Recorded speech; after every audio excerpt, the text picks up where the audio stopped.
Ya estamos de vuelta y comenzaremos con nuestra siguiente unidad, que es la unidad número 5, Unit 5, que trata acerca del futuro y el pasado. En este ítem, digamos en esta unidad, lo que vamos a revisar es cómo formular oraciones, cómo formular preguntas con el futuro y el pasado. Vamos con la siguiente diapositiva. Bueno, comencemos con el futuro. El futuro nosotros lo podemos en esta etapa programar o redactar, digamos, con tres opciones diferentes, que es el will, el going to o el presente continuo. Muchas veces en el español no presentan ninguna diferencia. Por ejemplo, yo puedo decir I will work, yo trabajaré, y puedo decir I am going to work, yo trabajaré. En el español son exactamente lo mismo, pero en el inglés sí presentan diferencias de cuán cierto es que trabajaré. Y también tenemos la opción del presente continuo, que si bien se refiere al tiempo presente, nosotros también lo podemos utilizar para el futuro y también ocurre en el español, no es muy común, pero sí ocurre. Como puedo decir, mañana voy a estar trabajando y ahí estoy ocupando de alguna manera el presente continuo, pero con una función del futuro. Y eso también lo vamos a ver porque en inglés se aplica la misma regla y fórmula. Vamos con el will. El will es un verbo auxiliar que nosotros utilizamos para hacer oraciones en el futuro. ¿Cuál es la fórmula que nosotros utilizamos? Coloco el sujeto, quien va a realizar la acción, luego el will, que es nuestro verbo auxiliar, que en sí no significa nada. Will no tiene ningún significado equivalente, solamente se utiliza para que el verbo que viene después del will sea un verbo de ejecución en el futuro. Entonces quedamos con el sujeto, el will y el verbo que va a ser en el futuro. Dice, se utiliza para indicar una acción que ocurrirá en el futuro. Ejemplo, Pablo will return the dictionary to the teacher.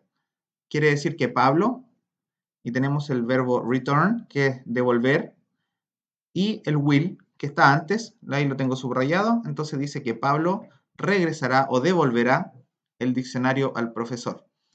En este caso, como le expliqué, el sujeto y el verbo, Pablo, return, están haciendo, digamos, una oración en tiempo presente, pero nosotros cuando le agregamos el will entre medio y antes del verbo, esa oración automáticamente se transforma en una oración del futuro. Y ya no dice que Pablo devuelve el libro, sino que Pablo devolverá el libro. En este caso, el diccionario. Luego la siguiente oración dice, Marcela will travel. Marcela y el verbo travel, que es viajar, nos dice Marcela viaja, pero cuando nosotros le agregamos el will antes del verbo, nos dice la oración ahora ya en el futuro, Marcela viajará.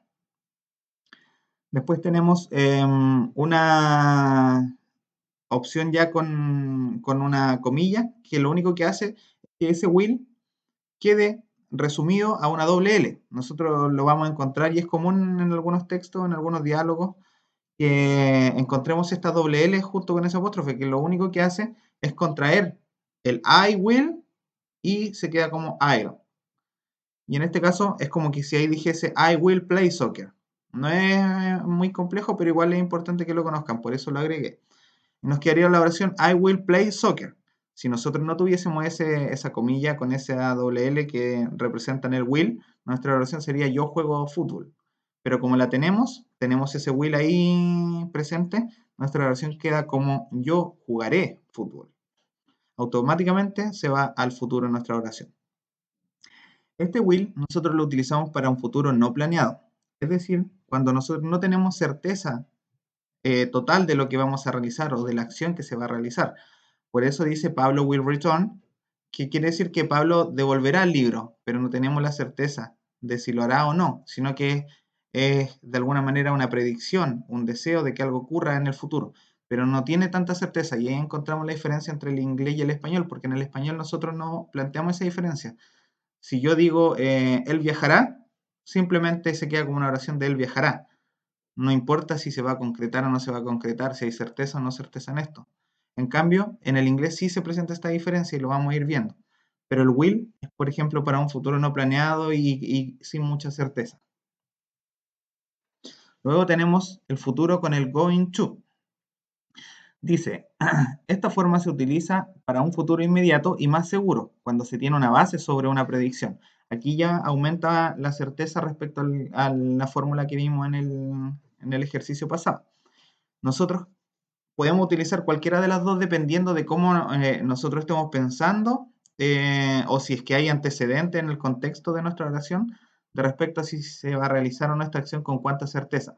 Ahí nosotros podemos elegir entre el will y el going to. No es que se puedan utilizar juntos, no es como I will going to, no, solamente se elige uno, el will o el going to. Y la fórmula para redactarlo es utilizando el verbo to be como auxiliar, ya que si bien la forma se llama futuro con el going to, nosotros necesitamos el verbo auxiliar to be a través del am, are o is para redactar nuestra oración. Y ahí tenemos un ejemplo, dice I am going to travel. En el ejemplo anterior decía I will travel, pero ahora dice I am going to travel. ¿Cuál es la diferencia y por qué yo utilicé going to? En este caso lo tengo ahí entre paréntesis. Dice, lo sabemos porque llegué con un bolso. Entonces, en el anterior yo planteo deseos de viajar y digo I will travel. Es un futuro no planeado, es un deseo, una predicción. Pero si yo llego con un bolso y digo que viajaré, ya cambia la fórmula y digo I am going to travel. ¿Por qué? Porque ese bolso ya entrega una certeza aún mayor. No es solo una predicción, sino que una certeza de que yo voy a viajar porque ya tengo un bolso preparado. En el siguiente dice, she's going to dance. Ella bailará, ¿cierto? Is going to dance. ¿Qué hace? Transforma el verbo dance en un verbo que ocurrirá en el futuro, que sería bailará. Dice, lo sabemos porque trajo su vestido. En este caso ya no es una predicción, nuevamente. Se trata de algo que existe mucha más certeza que ocurrirá. Porque como la vemos llegando con un vestido, ella utiliza, o nosotros utilizamos la redacción de que bailará, pero con el going to, porque la estamos viendo con un vestido y viene preparada para bailar, entonces ya tenemos mucha más certeza, sobre el 50% de la certeza de que ocurrirá. Dice, no obstante, muchas veces no presenta mayor diferencia y dependerá del contexto. Y es cierto, porque si nosotros vemos estas oraciones sin un contexto, nosotros las podemos interpretar con el will o con el going to. En ningún caso va a estar equivocada.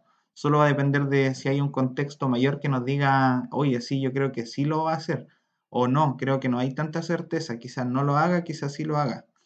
Y ahí lo podemos leer. Dice, I am going to travel. Como no hay contexto, alguien está diciendo yo viajaré. Y después al lado dice I will travel. Como no hay contexto, también alguien está diciendo yo viajaré. ¿Cómo saber cuál de las dos es la correcta? En este caso, las dos están correctas, porque como no hay contexto, no podemos saber cuán certeza hay de que esta persona que está escribiendo este mensaje viajará. Pero nosotros ya lo sabemos, que cuando nosotros tenemos poca certeza o solamente queremos hacer una predicción de algo que ocurrirá en el futuro, utilizamos el will. Pero cuando ya tenemos alguna certeza, utilizamos el going to. Vamos con los siguientes ejercicios. Dice, utilice el will o el going to dependiendo de la certeza de la acción. Aquí nosotros encontramos un contexto. ¿Por qué? Porque en el complemento de nuestras oraciones podemos identificar que hay más información, que nosotros podemos de alguna manera discernir si es que se trata de una predicción simplemente del futuro o si es que algo que tiene ya mayor certeza acerca de su realización. Un ejemplo es el número 1, dice The next president, y aquí tenemos que colocar el will o el going to, dice be Alejandro Guiller. De alguna manera dice el próximo presidente es Alejandro Guiller. Nosotros tenemos que transformar esto en que será Alejandro Guiller. Y la pregunta es, ¿yo utilizo el will o el going to? ¿Cómo nosotros podemos pensar en si es o no el uso del will correcto o el del going to? Muy fácil, porque nosotros pensamos, ¿la elección de un presidente tiene certeza? ¿Nosotros podemos saber a ciencia cierta si un presidente será elegido o no será elegido? No. ¿Por qué? Porque hay 50% de posibilidades que sí, 50% que no, entonces solamente una predicción que yo puedo hacer acerca del futuro. Y para esto nosotros utilizamos el will, que no tiene ninguna certeza, sino que solo a veces un deseo, una predicción o algo que creemos que va a ocurrir en el futuro. Entonces nuestra opción correcta sería The next president will be Alejandro Guillermo. No going to, porque going to no tenemos ningún tipo de certeza que va a ocurrir.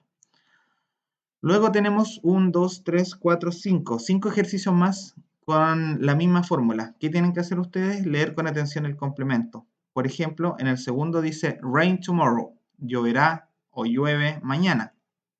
Y nosotros tenemos que elegir el will o el going to, dependiendo de qué. Piensen, podemos predecir esto, existen fórmulas, y deciden si utilizan el going to o el will. Luego dice una prueba de inglés hoy. Luego el siguiente, visitar al dentista a las 9 a.m. el miércoles. Comprar boletos o ir a un tour en Pucón. Piensen cuán certero puede ser esto y elijan la opción correcta, si es el will o es el going to. Ese ejercicio se los dejo y nos encontramos en la próxima cápsula. Ya estamos en la unidad 5 acerca del futuro y el pasado, así que realicen este ejercicio y nos encontramos en la siguiente.